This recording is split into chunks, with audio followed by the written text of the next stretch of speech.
when you get beginners coming in, young athletes, the first thing you want to do is just make them stronger. What are your key points for making a beginner athlete, like somebody that never worked out before, about getting that guy stronger?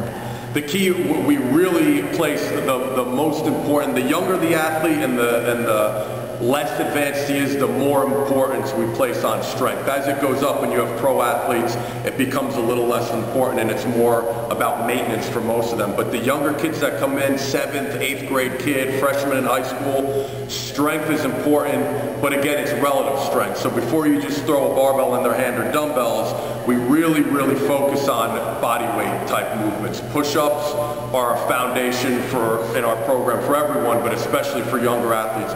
Push-ups, chin-ups, walking lunges, dragging the sled, even farmer's walks for young kids, just holding dumbbells, walking around with them, all about being able to move and manipulate their body around a surface and being strong for their body weight. So we really build that foundation with body weight exercises. Again, if you could do that at a young age, that builds the foundation for everything else you're going to do, because in every sport, you need to be able to move and overcome your body weight. That's more important than anything else. So for younger kids, it's, you know, a lot of people think we do the West Side for Skinny Bastards program for everybody. We talked about this yesterday. For younger kids, it's general strength training, general conditioning to build that foundation before they can move up into that more advanced program where we're working on specific, a max effort day, a dynamic day, a repetition day. For younger kids, it's push-ups, it's chin-ups, it's dragging the sled, it's body weight ab circuits, it's walking lunges, it's all those type of foundational movements.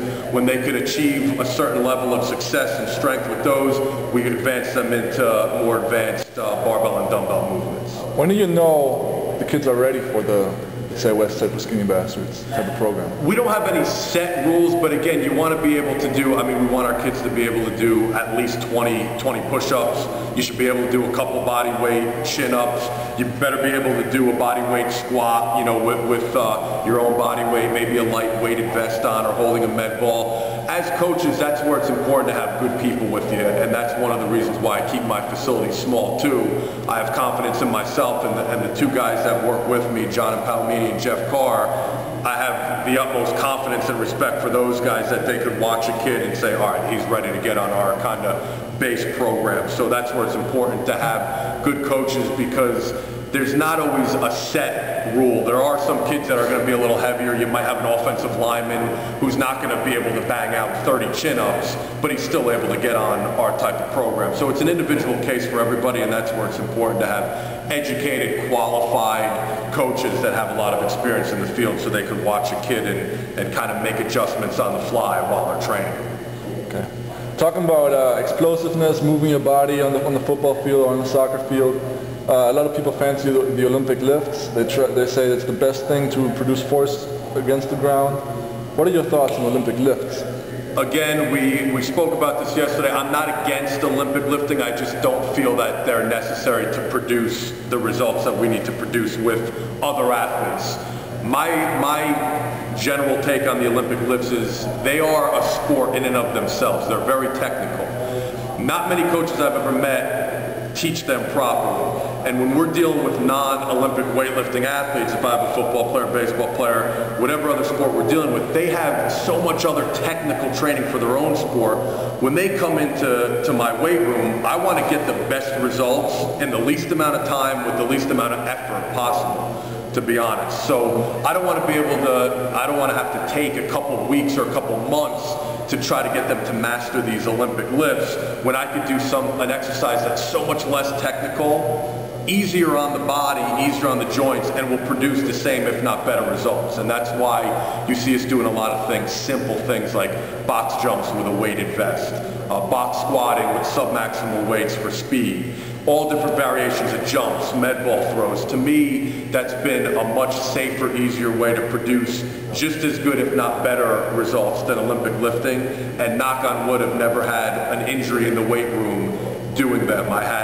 You trained personally with 3 guys in the 12 days you've been here, not mentioning their names or their coaches, that have had either wrist, elbow, or shoulder injuries performing hang cleans or power cleans. And when you have guys having wrist surgery because of an accident that happened in the weight room, that's not an exercise that I'm going to put into my program. compared to the reward we're going to get. So I do the much, in my opinion, more effective with less risk exercises, and that's why we don't do too much Olympic lifting in this facility. Exactly. It's a good point. It's like more of a cost benefit. Definitely risk reward, and the risk outweighs the reward every time in my book. Okay. Do you have any final thoughts for a strength coach who's surrounded by a lot of young athletes, who's training a lot of young athletes at the same time, like 20 people at a time, or? Yeah, again, if you're a coach and you have a lot of athletes at once, especially younger kids, keep it simple. You don't have to get crazy fancy with the exercises. Simple exercises, but teach the form, teach it correctly so everybody's doing the right thing. Teach your athletes how to teach the exercises so they could almost become coaches with you.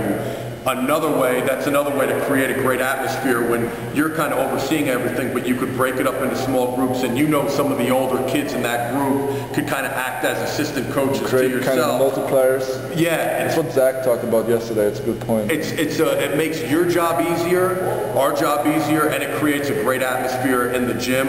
And then the final point to that is create some sort of a competition. If you have a lot of kids, if you're going to do something like a push-up, we might do, instead of just saying, okay kids, 3 sets of 10 push-ups, 3 sets of 20 push-ups, see, maybe you do timed sets where it's, all right, we're going to go push-ups for 30 seconds, count your reps, let's see who can get the most in. Something that creates some sort of energy and atmosphere in your gym that they're always trying to get better. Friendly competition brings out the best. Do something like putting a record board up in your facility. Rewards such as in our facility, our athletes love to be on our YouTube page or on my website. So if they achieve a certain level of success, tell them, hey man, if you could box squat a personal record tomorrow, we're going to put the video up on YouTube. You know, millions of people are going to see it, and that's a huge motivator in our gym, and that's how our YouTube page and the website really started. It was because athletes wanted to be kind of recognized, and it was a good motivator for them, and it's helped everybody kind of step up their game and work harder because especially Godango, huh? Yeah, you got guys that want that attention, like a Mike Godango. You tell them as soon as that camera comes out, they're going to work a little bit harder. And hey, whatever.